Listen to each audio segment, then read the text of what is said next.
bienvenue sur ma chaîne. Alors, déjà j'aimerais remercier tous ceux qui se sont abonnés parce que j'ai vu qu'il y a eu beaucoup d'abonnements, donc très contente, vu que j'ai perdu mes 400 abonnés. Oh, si on ne sait pas que je fuis, on ne sait plus. Hein. Donc déjà merci à tous ceux qui s'abonnent, bon il y a tous ceux qui regardent mais qui ne s'abonnent pas aussi, hein.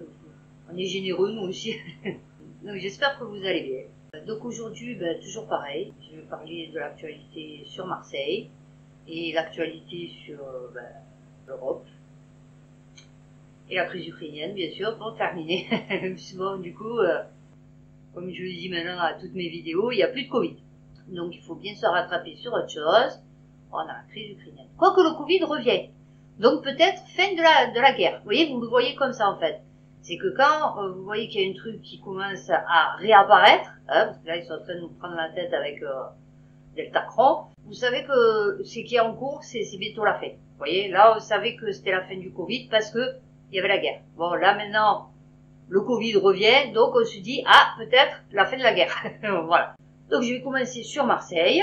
Des bureaux transformés en logements sociaux dans l'ancien Grand Hôtel Noailles. Alors le Grand Hôtel Noailles, c'est un grand hôtel qui était avant dans le centre-ville, qui était quand même renommé. Vous voyez, c'était un endroit chic. Avant. Dans le monde d'avant, avant. Et donc maintenant, ça se retrouve à Noailles. Donc Noailles, c'est un quartier, c'est folklorique.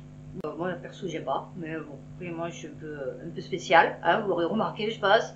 J'aime pas Noailles, j'aime pas la plaine, j'aime pas les marchés, vous voyez. J'aime pas les endroits où il y a les fêtes foraines. J'aime pas les endroits où il y a du monde. J'aime pas les gens. Voilà. Enfin, ça dépend lesquels, mais vu qu'à la base, je les connais pas. Donc, toute personne est potentiellement un futur ennemi. Vous voyez, façon de parler. Fait quelqu'un qui va me prendre la tête. Voilà, je suis pas du tout d'accord. C'était un endroit où donc il y avait Pierry, c'était une grande bijouterie, et ce truc c'était à l'abandon. Donc là ils ont décidé de faire des logements sociaux, mais attention, donc c'est l'hypercentre. On a l'hypercentre et le centre. Voilà, dans un hôtel de luxe du 19e siècle. Pour accueillir les riches voyageurs. Voilà, déjà l'histoire, la base. Donc les gens venus du monde entier avec l'essor de la navigation et la construction de la gare Saint-Charles. Vous voyez, des fois, vous apprenez des trucs sur votre ville. Bon, faut dire que nous, on se fout un peu. Hein. Nous, on constate dans l'état qu'elle est maintenant. Après ce qu'elle a été, bon, on se fout un peu, puisque du coup, maintenant, c'est tout dégueulasse. Elle remettait symboliquement les clés du bâtiment au bailleur social Logirem. Ah, d'accord. Ah oui, d'accord, maintenant, ok. Afin qu'il réhabilite 1200 mètres carrés pour créer 22 logements locatifs à loyer modéré. Alors, une opération de près de 3,2 millions d'euros en partenariat avec l'EPF, la ville de Marseille, la métropole Aix-Provence et le soutien de l'Agence nationale pour la rénovation urbaine. C'est donc possible de faire du social en centre-ville. Si c'est pareil que pour faire, ils ont fait la rue de la République. Mais c'était pas des logements sociaux. Mais bon, c'était logements privés. En fait, ça fait rien. Donc, ils ont fermé la rue de la République. C'était une rue très commerçante avant. Et c'est vrai que c'était dégueulasse. Vous voyez, c'était des vieux commerces qui avaient été renouvelés. Mais, genre, il y avait l'ancienne devanture encore. Vous voyez, enfin, c'était vraiment des trucs, bon, enfin, c'était pas top. Vu qu'ils comptaient faire Euroméditerranée avec les méchants complexes et tout, ça dénotait. Donc, ils se sont dit, on va faire la rue de la République qui descend au Vieux-Port, puisqu'elle monte et elle redescend sur le Vieux-Port. Joliette, Vieux-Port, et on va la faire belle, et voilà, la moitié des bâtiments ils sont fermés, parce qu'il n'y a personne qui les a loués. Les commerces, j'avais fait des vidéos sur les manifs de cet été, puisque j'ai participé aux manifs de cet été, et je montrais tous les commerces qui étaient fermés à la rue de la République, c'est-à-dire à peu près 70% des commerces de la rue de la République sont fermés. Vous voyez, ils cherchent des locataires. Ça a été rénové, mais il n'y a personne qui va là-bas. Et donc là, j'ai peur que ça fasse pareil, parce que, voilà, des logements sociaux en duplex. Donc je pense déjà que c'est ceux qui ont le 1%, vous savez, patronal, donc pas tout le monde là, pour y aller, parce que c'est pas possible. Tu peux pas te payer une duplex en centre-ville, ou alors il faut vraiment que tu aies une bonne place. Donc ça, c'est pour les hauts fonctionnaires. Vous voyez, parce que du coup, que vous êtes au HLM, habitation à loyer modéré, mais si vous êtes fonctionnaire, vous pouvez vous le faire attribuer, surtout à Marseille. Voilà, je précise. Si vous voulez un appartement fait illégalement, hein, vous venez à Marseille, vous essayez de vous faire copain-copine avec un adjoint au maire ou un truc comme ça, et vous avez votre appartement de suite. Que ce soit clair, Je le sais parce que j'en connais qui en ont profité. C'est pour ça que je témoigne. C'est concret, vous voyez. Voilà, c'est pas les trucs qu'ils vous racontent à la télé. Donc oui, effectivement, à Marseille, si vous connaissez un adjoint au maire, ou le frère ou la sœur d'un adjoint au maire, vous avez plus de facilité à trouver un appartement, vous avez plus de facilité à trouver ce que vous voulez en fait. Donc voilà, ils vont faire ça. Bon, eh ben écoutez, tout ça, ça changera rien au schmilblick après, selon qui c'est. Si c'est genre des fonctionnaires du Nord ou quoi, ils vont se plaindre qu'il y a trop de bruit, parce qu'attention, là-bas, c'est genre marché aux puces, mais centre-ville, vous voyez. Vous arrivez, il y a un monde de fou, ça sent les pâtisseries orientales, la bouffe orientale, ça sent les épices, ça sent le poisson, ça sent... Vous voyez, il y a beaucoup d'odeurs. Donc, beaucoup de bruit, surtout quand il y a les marchés, le marché. Et à la sortie du métro, vous voyez, parce que c'est droite ligne. Vous sortez du métro et là, devant vous, vous avez le logement social. Donc, je vous explique pas, à Noailles, toute la journée, la nuit, ça doit dealer, la prostitution, vous voyez, ça doit être magnifique. Alors, en ce moment, à Marseille, il y a les forains qui se plaignent. Parce qu'en fait, ils ont refait la plaine. C'est une grande place. Ils ont mis 2 ans, 3 ans. On tapait rénovation, la plaine, Marseille. Et vous verrez le capharnaüm que ça a été. Et avant, il y avait le marché, là. Bon, faut dire que le marché aussi, là aussi, il était folklorique. Et donc, durant les travaux, ils ont fait dégager tout le monde, puisque même pas les voitures, elles pouvaient passer, tellement c'était tout défoncé. Ils avaient tout défoncé, voilà. On aurait dit qu'il y avait une bombe qui avait explosé, vous voyez. Et ils avaient dit aux forêts, après, quand ça sera terminé, on vous fera un périmètre pour vous réimplanter. Sauf que depuis, ils l'ont toujours pas fait. Et là, les forêts, ils sont en train de péter un câble. Parce que bon, pour eux, c'était très important, le marché de la Plaine. C'était un des plus grands marchés de Marseille. Marché aux puces, la Plaine, vous voyez, et après, vous aviez le Prado. Mais ça, c'est pour les bourgeois. Ils font des blocages, voilà, pour pouvoir se réimplanter sur le marché de la Plaine. Alors, Mars Actu. Ah ouais, les autres, j'ai pas dit le... Ouais, c'est pas grave. Au club de tir à la dérive de Gignac, des montagnes de déchets stockés sans autorisation. Ah, les écolos, où il est le Jadot? Non, mais parce qu'il s'en passe des choses, en dehors du gaz carbonique. Déjà connu de la justice pour des questions de fonctionnement hors réglementation, le club de tir de Gignac, donc c'est pas des trucs... est aussi pointé du doigt pour enfouissement de déchets illégaux. Le centre régional de tir éducatif et sportif. Éducatif, vous voyez, le centre de tir éducatif. Et les gens, ils sont là pour éduquer les gens. Voilà, et ils vous enfouissent les trucs, c'est merveilleux. D'une enquête menée par le parquet d'Aix-en-Provence, comme l'a révélé Mars Actu, la semaine dernière, la justice se penche sur son fonctionnement qui pose d'importantes questions liées à la sécurité, location d'armes, hors des... ouais, d'accord. Ouais, il fait tout ce qu'il faut pas faire, quoi, en fait. Non, mais c'est bien. Voilà par quoi... alors vous allez là-bas parce que vous dites, bon, ils sont là, il y a écrit éducatif. Donc vous dites éducation, valeur. Vous voyez? Ben non, pas du tout. C'est Stranger Things. Hop, on tourne, on inverse. Alors, BFM, Marseille, un entrepôt transformé en décharge illégale, la mairie dénonce un scandale. À part de dénoncer et apporter votre soutien, vous faites quoi en fait? Donc là, c'est à la Capelette, dans le 10e, c'est là où j'habitais avant. Un riverain a repéré d'importantes allées et venues de camions dans le quartier de la Capelette et n'a pu que constater les dégâts. Il a alerté la municipalité. J'ai repéré des camions aller et venir dans ce dépôt. Je me suis dit qu'il y avait quand même un problème. Non. J'ai pu y entrer et bon, déjà c'était super surveillé et j'ai vu qu'au fur et à mesure des semaines, l'entrepôt se remplissait à vue d'œil. Je me suis dit qu'on ne pouvait pas laisser faire ça, c'est nous qui payons à la fin. Oh, tu as fait de la délation. Mais ça, c'est de la bonne délation, vous voyez. Ça, vous pouvez le faire. Plutôt que d'appeler, vous savez, pendant le confinement, les gens qui voulaient un peu s'aérer et qui voulaient mourir, en fait. Moi, je le faisais, je sortais. Là, tu téléphonais. Par contre, là, oh oui, j'ai dit quand même, hein, je vais dénoncer. Eh ouais. Christine Juste. Ah. Adjointe au maire en charge de l'environnement, est venue elle-même constater, oula, attention, elle s'est déplacée, hein, ce qu'elle définit comme un scandale. Eh ouais, c'est pas juste.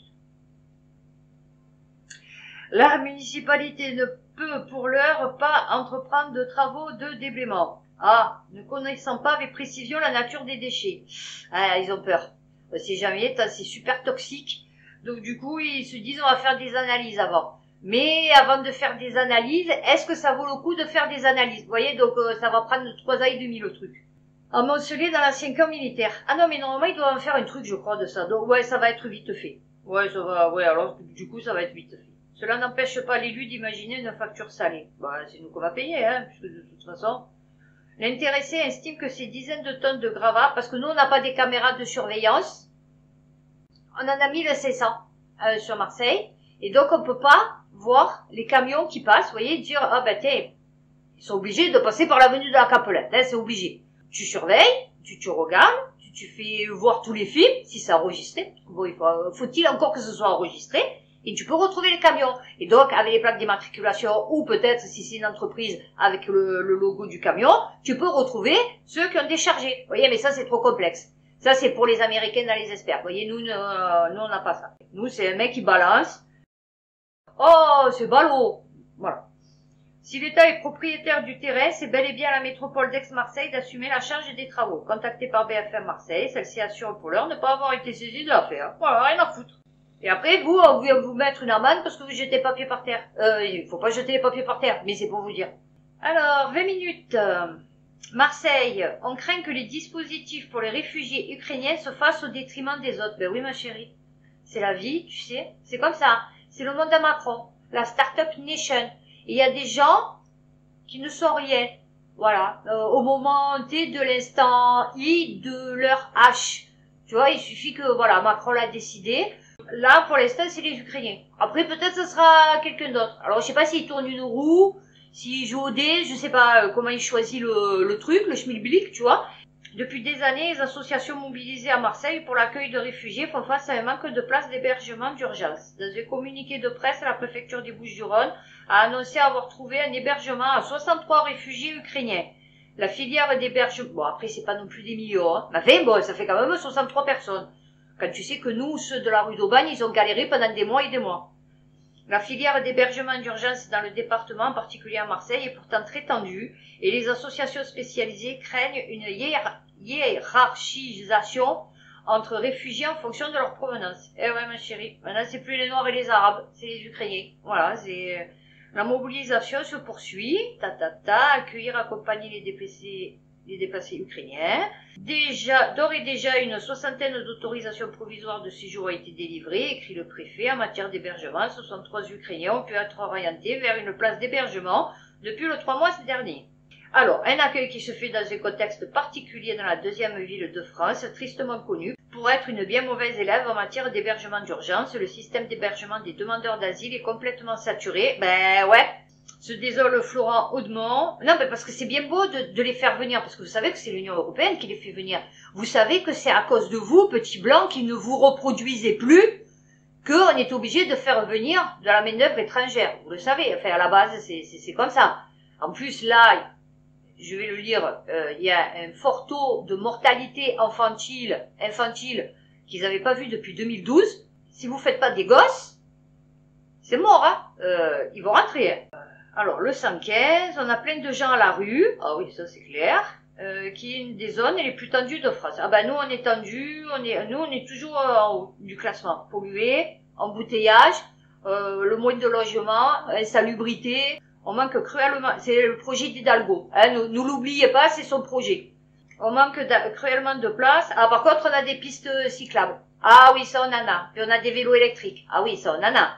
Ce qui fait les 3/4 des gens dans la rue sont des migrants qui relèvent de l'hébergement d'urgence, que ce soit des sans-papiers ou encore des demandeurs d'asile déboutés.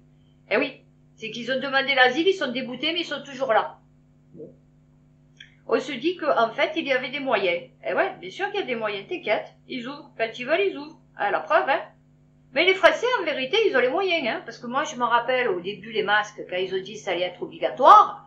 Oh là là, mon Dieu, les Français, ils vont mourir de faim pour acheter des masques. Enfin, c'était la question qui se posait à l'époque. Bon, tout le monde, là, ils avaient tous leurs masques jetables. Alors que moi, j'avais acheté des masques déjà en tissu. Chinois, hein, voilà. Ils avaient tous les masques jetables. Donc, ils avaient les sous. Ils les ont toujours d'ailleurs, hein, puisque depuis, ils ont toujours les masques jetables, 90% de la population. On a dit, bon, les cigarettes, elles vont augmenter, ça va baisser, les gens, ils fument toujours autant. Les scans, pour scanner le pass vaccinal, pass sanitaire, Tout le monde disait, oh mon Dieu, les entreprises, comment on va faire, les gardiens, la sécurité, hein, vous vous rappelez, les scanettes, ça va nous coûter de l'argent, un pognon de dingue. Bon ben voilà, hein, ils se sont démerdés. Donc vous savez, en vérité, les gens, ils ont les sous quand ils le veulent, hein, vous inquiétez pas. Et c'est là que vous le voyez, mais il faut, voilà, il faut se rappeler, ouais, c'est sûr. C'est compliqué, surtout pour être pressé. Et on va finir par ça. Donc 20 minutes. Marseille, un policier municipal blessé au couteau, l'agresseur abattu. Alors sur le Vieux-Port, donc un autre fonctionnaire a effectué un tir de riposte abattant l'agresseur. Un policier municipal marseillais a été blessé ce samedi par un homme armé d'un couteau devant l'hôtel de ville, devant la mairie. Une bonne image pour la ville. Sur le Vieux-Port, et l'agresseur, neutralisé par les tirs de riposte des policiers, il a dû se prendre 20 balles le mec. Les mecs ils ont dû décharger le truc, vous voyez, ils ont pas dû lui mettre une balle dans la tête. Vous voyez, comme dans les films américains. Ouais, j'aime bien les films américains. Non, ils ont de beaux côtés, les Américains. Moi j'adore les films super-héros et tout, moi c'est mon trip. Hein. Est décédé de ses blessures, a-t-on appris de sources policières et de la municipalité. L'agression a eu lieu vers 9h20, vous vous rendez compte, de bon matin. Quand cet homme a attaqué 4 policiers municipaux qui assuraient la protection des bénévoles. J'ai dit, pourquoi ils assurent la protection des bénévoles pour les Ukrainiens? J'ai pas compris. Il doit y avoir une pince, hein, il doit y avoir un truc. Parce que d'habitude, ils font les collectes, vous savez, la Croix-Rouge, il y a même les témoins de Jéhovah. Et on les agresse pas, vous voyez. Donc bon, ils sont tranquilles, ils font leur petit taf. Donc c'est bizarre que, vous savez, il y a les collectes d'arrêts alimentaires, enfin bon, il y a toujours des collectes, de toute façon à Marseille. Ou alors c'est tendu avec les Ukrainiens. À Marseille, peut-être, je sais pas. Il ressort des premiers témoignages que celui-ci se serait dirigé vers la patrouille. Alors regardez bien, vers la patrouille. Donc il se dirige vers la patrouille. Donc à mon avis, la patrouille n'était pas autour ou dans la collecte. Vous voyez, parce que sinon il aurait dit, il s'est dirigé vers la manifestation, fait la collecte, et les policiers avancé vers lui, fait genre qu'est-ce qu'il y a, vous voyez. Non, non. Donc il s'est avancé sur la police. Avec dans la main un couteau de cuisine en céramique à lame longue, puis porté immédiatement et sans prononcer une parole, un coup à l'un des policiers municipaux qui a été blessé au bras, bon, tandis qu'il tentait de se protéger, dans un communiqué de presse afin de maîtriser l'individu. Il a fait usage de flashball. Alors attendez, le mec, donc il a été fait usage de flashball, donc le mec il lui a tiré un flashball. Et un pistolet électrique, sans succès. Vous vous rendez compte, le mec, moi je vous dis, il était drogué, hein, c'est sûr et certain. Avant qu'un des policiers municipaux riposte avec son arme de service, abattant l'agresseur qui, malgré les manœuvres de secours et de réanimation, décédait des suites de ses blessures. Le policier blessé au bras, d'accord, ok. Alors, les 3 autres policiers ont été pris en charge aux urgences psychiatriques. Ça fait pas policier. Ils sont très choqués. D'accord, ok. Encore précisé, Yannick, bah, tu as pas vu alors tu t'es pas retrouvé dans des films dans les quartiers nord ou des trucs comme ça, hein, je te dis. Quand, il y a 30 ans, Fontvert est descendu à la Belle de Mai, qui sont descendus avec les fusils à pompe et qu'ils ont tiré sur toute la place, pour, règlement de côte, enfin, un truc comme ça, je peux te dire que, on n'était pas loin, ça va, oui, ça tire. Bon, après tu te dis, ouf, j'étais pas au bon endroit. Heureusement pour moi. Mais ça va, après tu es pas choqué, ça va, arrête. Enfin bon, moi j'ai peur de rien, donc du coup, ouais, c'est compliqué pour moi. C'est bizarre ça. J'ai peur de... ça me fait pas peur, vous voyez, c'est pas...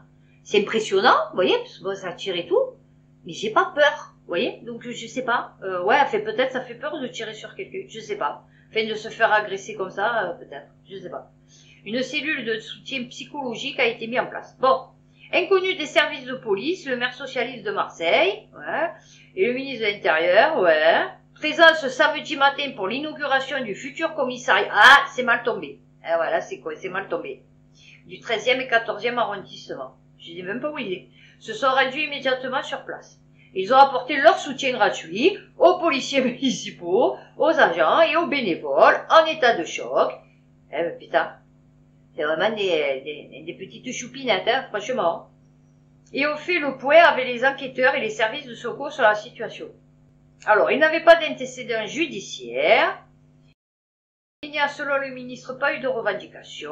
L'agresseur est un individu manifestement violent, qui continuait d'être agressif. Oui, bon, d'accord. Donc, c'est un Français, pas connu sur le plan judiciaire, que il a 57 ans, n'est pas du tout d'origine russe. Vous vous rendez compte?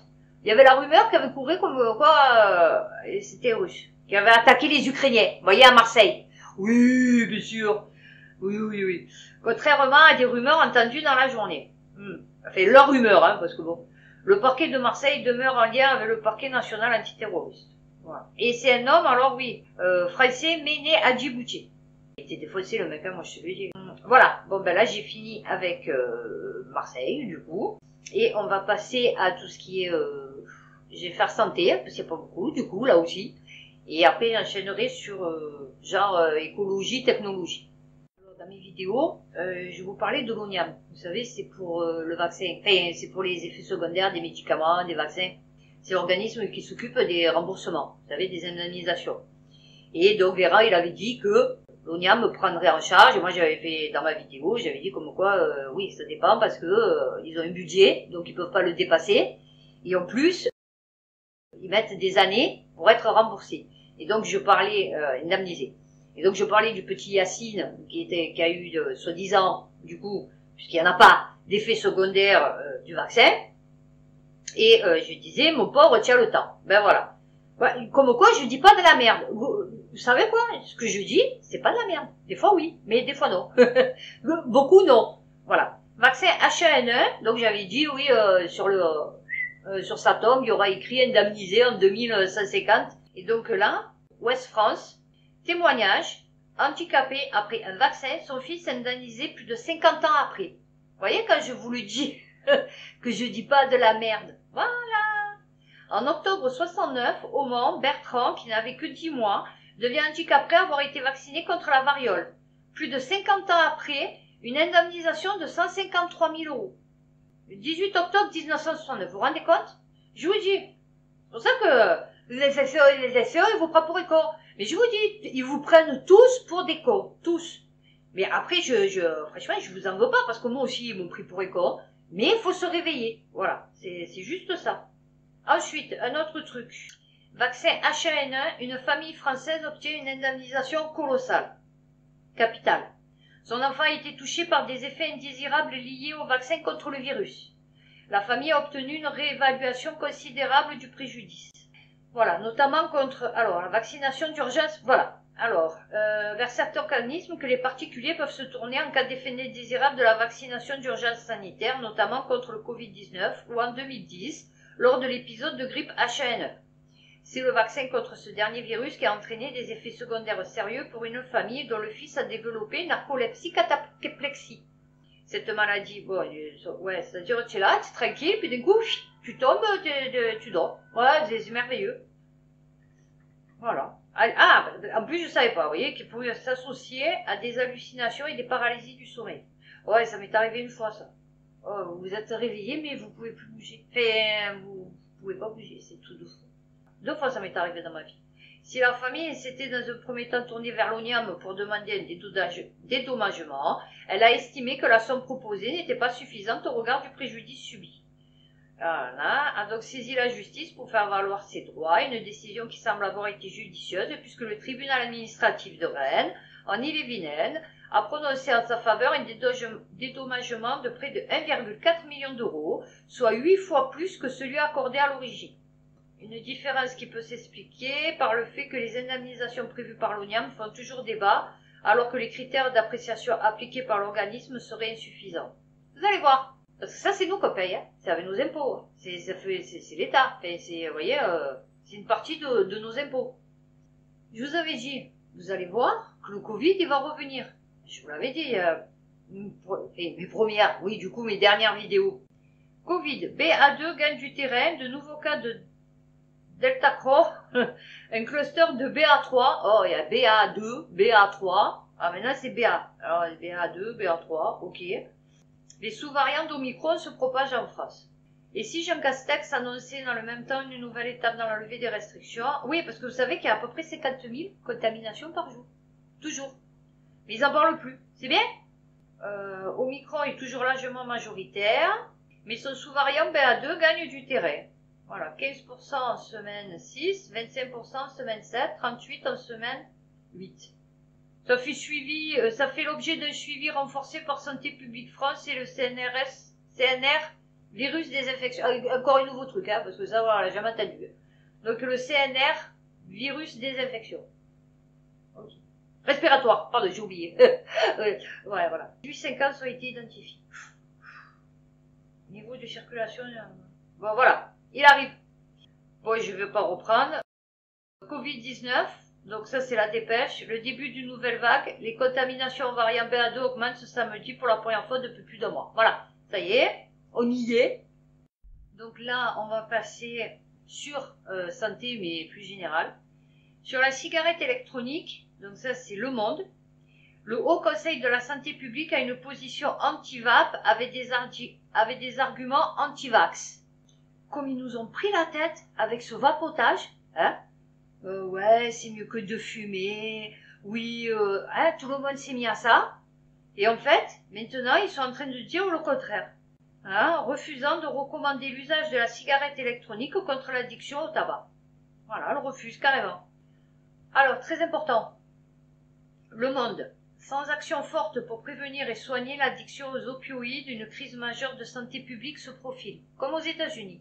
Chaque semaine, 4 Français meurent d'une consommation excessive d'opiacés. Vous vous rendez compte? 4 par semaine, c'est énorme. En l'espace de 10 ans, le nombre d'hospitalisations et de décès par surdose d'opiacés, licites ou illicites, a été multiplié par 3 en Europe. Ah ouais, bah avec le confinement et depuis 2 ans, là, c'est bon, laisse tomber. Tu vas voir, ça va être, je vous dis, ça va être des... Après, il va y avoir tous les toxicos, les drogués, les antidépresseurs, les alcooliques, Et après, il y aura la tête, l'élite qui a été protégée depuis toutes ces années de tout ce qui nous impose, en fait. Et que nous, on n'arrive pas à supporter parce que nous, on n'a pas l'argent et on n'a pas le bien-être. On est obligé de galérer. Et en plus, on a des problèmes par-dessus. Alors, dans certains établissements, jusqu'à 30% d'entre eux souffrent d'une addiction à une substance illicite lors de leur entrée en détention et 9% sont sous traitement de substitution aux opioïdes. Vous allez voir, ça va être dramatique, hein, dramatique. Alors, sur mon ancienne chaîne, j'avais fait des vidéos, vous savez, sur l'eau du robinet, sur le lait de vache, sur l'huile, sur, vous savez, comment c'est fait, ce qu'il y a dedans, est-ce que c'est bon ou pas bon pour notre santé. Mais bien sûr, ma chaîne a été supprimée. Donc du coup, je les ai sur mon disque dur, mais je n'arrive plus à le lire. Donc il faut que j'aille trouver une société qui le fasse, mais sur Marseille, il n'y en a pas trop. C'est quand même hallucinant. Mais bon. Et donc je disais que l'eau du robinet, c'est pas bon pour la santé. Et on me disait que bien sûr, j'étais une folle furieuse, parce que bien sûr, il n'y avait pas plus pur que l'eau du robinet. Le S-métolachlore, ce pesticide qui contamine en silence l'eau du robinet. Le Parisien, très complotiste. Alors je suis aussi sceptique. Voilà, vous voyez, cet herbicide utilisé massivement en France pollue de très nombreux points de captage dans tout le pays. Des voix s'élèvent pour réclamer son interdiction. Et vous croyez que quoi? C'est pas parce qu'ils mettent un petit poisson ou qu'ils font des prélèvements pour les bactéries. Ça, c'est des produits chimiques. Donc ça, ils peuvent pas le mesurer. Enfin, le mesurer, oui, mais pas dans les trucs, vous voyez, journaliers ou par mois. Enfin, je veux dire, c'est vraiment exceptionnel. C'est vraiment que s'il y a des malades ou des trucs comme ça qui font quelque chose. Donc, vous croyez que ça met un petit poisson, qu'on va savoir si l'eau elle est potable ou pas. Le poisson, vous avez vu dans quoi il vit. Les rivières, elles sont surchargées de produits chimiques. Et le poisson, il est toujours vivant. Vous voyez, vu nous, tout ce qu'on mange, tout ce qu'on boit, tout ce qu'on respire, on est toujours vivant. Bon, pour qu'il meure, il faut vraiment qu'il y ait un gros truc. Donc oui, effectivement, mais c'est pas pour ça qu'elle c'est la plus pure. Ah, ça j'ai oublié. Le Figaro, économie. Sanofi va investir 1,5 milliard d'euros en France pour développer l'ARN messager, annonce Jean Castex. Ils veulent vous aéréniser. Je sais pas pourquoi. Il faut tout maintenant avec le vaccin ARN. Il faut quand même se poser un peu des questions. Le Point, Guadeloupe, surprenante découverte d'une bactérie géante. Ouais, le mec, il l'a ramené dans son sac à dos. Non, c'est pas vrai. Vous imaginez? Imaginez la bactérie, elle est comme ça. Elle l'a ramené dans votre sac. Ouais, je te ramène une bactérie. Putain, fais voir. Non, mais c'est un truc à savoir combien. Alors, non, parce que ce dernier faisait un peu moins de 2 mm, était donc 20 fois moins grand que la bactérie en question. Ben, donc, la bactérie est 20 fois plus grande qu'un millimètre. Ah ouais, c'est gros! Fait pour une bactérie. Au nom de Thiomargarita magnifica. Oh, c'est joli. Alors, là, Université des Antilles, comme étant un prokaryote, un organisme unicellulaire, son noyau en forme de ficelle. Alors, découverte à la surface des feuilles de mangrove en décomposition, elle a été nommée donc Thiomargarita magnifica. Magnifica. De nouvelles recherches plus dans les prochaines semaines. Ok, bon écoutez, voilà, on dormira moins con ce soir. On a découvert une bactérie géante en Guadeloupe. Voilà, on ne sait pas à quoi elle sert, mais bon, elle est là, elle existe. C'est un peu comme Macron. Moderna, alors ça c'est Sud-Ouest. Moderna se lance à l'assaut de virus négligés et appelle à la coopération mondiale. S'il se lance sur ça, c'est avec l'ARN messager encore. Moderna, avec l'émergence du Covid, a engrangé plus de 18 milliards de dollars l'an dernier. Face à ces énormes revenus, elle a été critiquée par des ONG qui plaident pour une plus juste répartition. Non, non, c'est bien comme ça, putain, laissez-les, les pauvres, plus chers, les pays africains, laissez-les tranquilles, déjà, qui galèrent pour se nourrir, putain. Dingue, virus Ebola, ouais, ça va, il y a 3 cas. Ou encore tuberculose. Moderna, la biotech à l'origine de l'un des premiers sérums, ouais, que limite on a enlevé, hein, parce que veut s'atteler à développer. Oula, vous savez qu'il a jamais fait des vaccins Moderna par celui-là, hein, c'était pas son triple lui le truc, hein. Contre le 15 virus et bactéries émergents ou négligés. Voilà, travaille déjà sur des vaccins ARN messagers. Contre le VIH, bon ça j'en avais déjà parlé, et le Zika. Ah, ils veulent vacciner à tout prix. Ils veulent trouver des trucs, esprit dans les trucs africains, pour pouvoir les pipiter. Parce qu'ils se disent, ouais, on a fait les blancs, et maintenant, il faut faire les chocodermes. Il ne s'agit pas de mener pour chacun les recherches. Bon, ça faut, voilà. Ils veulent y aller. Ouh, on y va. Haro, à l'Afrique. Parce qu'ils voient qu'ils se développent, hein. Vous croyez que quoi? Vous croyez que ça va pas? Les Chinois, ils sont arrivés, les Russes, ça commence à se développer. Et vous allez voir que c'est pour ça que ça chauffe à ce moment en Afrique, parce que les Africains, les gouvernements, ils se disent ouais, attends, mais c'est mieux d'aller voir les Chinois, quoi, hein, parce que les Blancs, ouais, depuis, ils nous ont pas trop aidés. Enfin, ils nous ont pas trop aidés, on gagne plus avec eux. Ouais, c'est plutôt ça, on gagne plus avec eux. Donc il faut aller voir aussi qu'on peut gagner encore un peu de sous. Donc Sanofi veut faire de la France les champions de l'ARN messager, ce qui vient de dire Castex, pour 1,6 milliard d'euros. Ah ouais, non, j'ai encore 2 trucs sur le Covid. Mais pas en France. Truc de fou. Allemagne. France Info. Covid-19, l'Allemagne se trouve dans une situation critique, selon le gouvernement. Truc de fou. Je lis souvent que le variant Omicron est un variant moins virulent. Ce n'est que partiellement vrai. C'est fou, hein? Et il montrait que, donc, je crois que c'est au Japon, ou un truc comme ça, que la hausse des décès, mais comparé à eux depuis 2 ans, c'est hallucinant. Alors que nous, Omicron, il n'a pas fait de mort, même chez les vaccinés, quoi, parce qu'on aurait pu dire, oui, c'est parce qu'ils sont vaccinés, mais même pas. Donc, ils ne savent pas pourquoi. Nous, sur la même population, genre à peu près, nous, on n'a pas eu de mort d'Omicron, et selon les pays, ben, y en a, ils ont des morts d'Omicron. C'est fou. 200 à 250 personnes qui meurent chaque jour là-bas. Et je veux dire, l'Allemagne et nous, ça va, c'est presque pareil, quoi. Partir le plus vite possible. Les expatriés fuient Hong Kong en proie au chaos Omicron. L'Express. Des départs définitifs, souvent sous le coup de la panique et payés au prix fort. Depuis 2 semaines, un flot record de résidents quitte Hong Kong, inquiets de la gestion de la crise sanitaire dans une ville en proie au chaos face au variant Omicron. On s'en va et on reviendra vider notre maison quand ça sera possible. On veut sortir nos enfants d'ici surtout. Après, on verra. C'est un truc de fou. Ils s'en vont tous. Depuis 8 ans dans le centre financier, tous nos amis proches partent. C'est le risque d'être séparés, écoutez bien, c'est le risque d'être séparés de ces 3 enfants s'ils attrapent le coronavirus qui a participé à son départ. Parce qu'en fait, eux, s'ils attrapent le coronavirus, ou leurs enfants, ils sont séparés.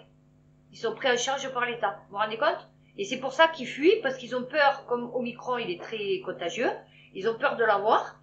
Et donc, du coup, ils fuient, parce que zéro Covid. Voilà, c'est impossible à faire, hein, mais eux, ils l'appliquent. Grâce à laquelle on a enregistré que 12 000 cas. Alors, zéro Covid, mais il y a eu 12 000 cas en 2 ans. Donc, c'est pas zéro Covid, parce que sinon, il y aurait zéro. Tu vois, voilà. 12 000, c'est pas zéro. Hein, mais depuis l'apparition d'Omicron en janvier, le nombre d'infections a explosé. Désormais, des dizaines de milliers de cas quotidiens. Voilà. Un truc de fou. Les morgues sont pleines et des milliers de patients asymptomatiques sont séparés de leurs proches et parqués dans des camps d'isolement. Voilà pourquoi ils fuient. Vous voyez? Ça, c'est super bien Hong Kong. Voilà. Les restrictions liées à la pandémie. C'est ce qu'ils voulaient nous faire ici. Hein? Ceux de l'ARM, ceux de, enfin, tous les covidistes. Hein? Ils voulaient faire ça. Hein, aux Français. C'est bien, hein? S'il y avait une feuille de route et que nous savions qu'il y a de la lumière au bout du tunnel, nous pourrions rester. Comme ce n'est pas le cas, on a décidé de partir. Sa cadette a récemment fêté son 2e anniversaire. Toute sa vie a été une suite de confinements, de séjours dans des hôtels de quarantaine, de terrains de jeux et de jardins d'enfants fermés. Elle n'a vu ses grands-parents qu'une fois. Soupire l'allemand. Ben, retourne en Allemagne, hein, je dis, hein. Avant l'arrivée d'Omicron, vous aviez les restrictions, mais aussi la sécurité. Si vous enlevez cela de l'équation, vous vous retrouvez avec cette sorte de parfaite tempête qui va vous probablement laisser une empreinte durable. Ah oui. Ah, mais ça, c'est jamais vu, hein. Autant la Seconde Guerre mondiale, ça a été un traumatisme, on va dire, pour presque tout le monde, mais autant là, ça va être pour tout le monde entier. Il est devenu très difficile d'attirer de l'argent, d'investir à long terme dans cet endroit. Ben, en France aussi, hein. Parce que du coup, Macron, il te ferme et il t'ouvre les commerces comme il veut. Voilà. Claquement de doigts, je te ferme, je t'ouvre. Donc, qui tu veux, qui va venir investir en France, alors qu'il va savoir que, ben, il peut être peut-être soumis à l'obligation vaccinale. Bon, on ne sait pas. Peut-être il va être fermé. Peut-être il va y avoir un couvre-feu. Peut-être... Franchement, il est bizarre, ce virus. J'avais un truc sur Dolly, sur le clonage, vous savez. Et parce que quand je vous dis, je suis clonage sceptique. Je disais qu'ils vous prenaient pour éco quand ils vous disaient à l'époque qu'ils vont cloner, qu'ils vont faire ci, qu'ils vont faire là. Et c'est pas possible. Donc je cherchais, mais je l'ai pas trouvé. Bon, donc on va enchaîner sur technologie et l'écologie, du coup.